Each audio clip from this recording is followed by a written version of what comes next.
Well, it's both. It's both. But people need to understand, citizens need to understand that improving relations with neighboring countries is going to benefit them. You know, that's why we started out over the last few months in looking at very specific economic projects that could benefit citizens. And in doing so, we've talked to the business communities in both countries. We've talked to ordinary citizens.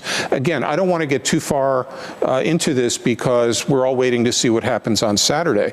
But when we signed, when Kosovo and Serbia signed letters of intent in Munich on aviation, you know, on highway travel, on rail travel, the idea of these agreements is to improve the lives of ordinary citizens. You know, I mean, now lots of citizens of Kosovo find themselves waiting for hours and hours at the border with Serbia. You know, we think that that eliminating that problem will help with trade and investment.